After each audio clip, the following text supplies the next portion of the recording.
Les syndicats FO et la CGT comparaissaient ce matin devant le tribunal administratif de Nantes. Ils étaient assignés par Nantes Métropole pour occupation illégale des sites de collecte de déchets. Frédéric Lossan. En déposant une requête en référé, Nantes Métropole avait choisi la voie de l'urgence pour débloquer la situation. Le tribunal administratif a tranché et il donne raison à la collectivité. Pour la justice, l'occupation des sites de collecte et des centres de traitement des déchets est illégale. Les éboueurs vont donc devoir quitter les piquets de grève. Leurs arguments n'ont pas été retenus par le juge. L'occupation des sites est liée à l'aggravation du mouvement et aux conditions dans lesquelles la communauté urbaine a refusé toute discussion, toute négociation, toute médiation. C'est d'ailleurs l'objet de notre demande. Nous avons expliqué que nous souhaitions ces négociations et ces discussions. Et également, j'ai demandé au juge de nommer un médiateur pour justement aboutir à une fin du conflit qui soit correcte pour les deux parties. D'ores et déjà, je pense qu'il faut déjà imaginer comment poursuivre l'action si demain les sites ne devaient plus être bloqués. Si vous êtes suffisamment de grévistes, les camions ne sortiront pas. On est bien d'accord. Alors maintenant, la mairie de Nantes veut aller vite pour nettoyer les rues. Elle a missionné des entreprises privées pour ramasser les poubelles qui débordent. Et puis un collectif d'entrepreneurs a lancé le site internet Cleaning Nantes, une opération présentée comme éphémère pour collecter les déchets des commerçants. Ambiance très tendue ce matin à la Jaunelière, entre la fermeture de la Tribune Loire pour les 2 prochains matchs et un Sergio Conceição sur les nerfs. Olivier Caillé. Vous avez la possibilité hier de parler avec Rémi du match et vous n'avez pas parlé du match. Il ne fallait pas arriver en retard ce vendredi matin à la conférence de presse d'avant-match de Sergio Conceição. Moins d'1 minute, c'est le temps qu'il aura fallu au technicien portugais pour faire passer son message de mécontentement auprès des médias. Au cœur du problème, le traitement du cas Rémi Rioux par les journalistes. 13 questions d'un journal aujourd'hui, 12 sur le statut de remplaçant et une sur son avenir.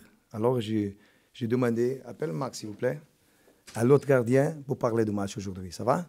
Car désormais au FC Nantes, c'est lui qui dicte sa loi. À tel point qu'il devient rare de voir le DG du club Franck Kita à la Jaunelière. Pourtant, il était présent quelques minutes auparavant pour évoquer la décision de la commission de discipline de la Ligue de football de fermer à titre conservatoire la Tribune Loire pour les 2 derniers matchs de la saison à la Beaujoire, suite au nouveau débordement face à Bordeaux.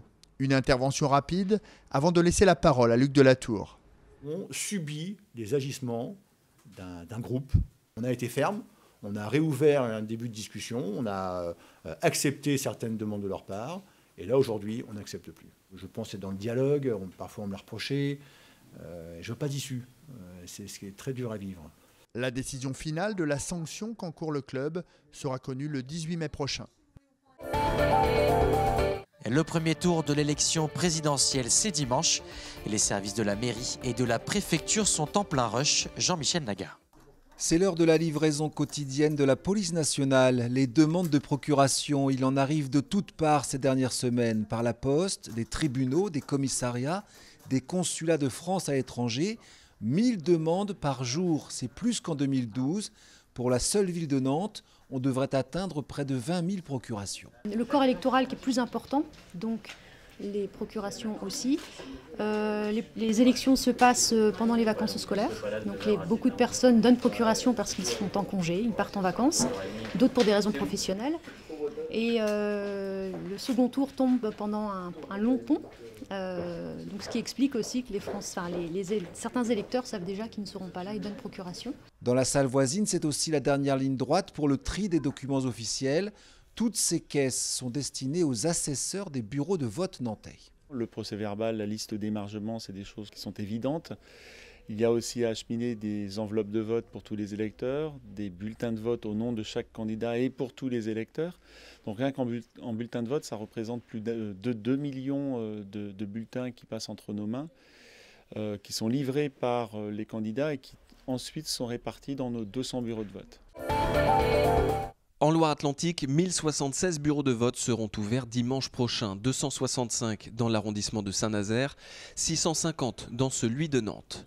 Sur la commune de Nantes, plus précisément, 200 bureaux de vote seront ouverts. Vous pourrez y voter de 8h à 20h. Pour glisser votre bulletin dans l'urne, la carte d'électeur n'est pas indispensable. Par contre, il vous faut absolument une pièce d'identité pour voter, votre passeport ou votre permis de conduire par exemple, et une carte d'identité même périmée fera l'affaire. Vous ne savez pas où voter, dans quel bureau? Rendez-vous sur le site de la mairie, nantes.fr. Une carte vous renseignera. Si faire une procuration n'est plus possible pour dimanche, vous pouvez faire la démarche pour le deuxième tour, le 7 mai prochain. Il faudra alors vous présenter au commissariat ou à la gendarmerie de votre domicile ou de votre lieu de travail. Il faut savoir que la personne qui votera à votre place doit être inscrite sur les listes électorales de votre commune. Et surtout, n'oubliez pas de la prévenir.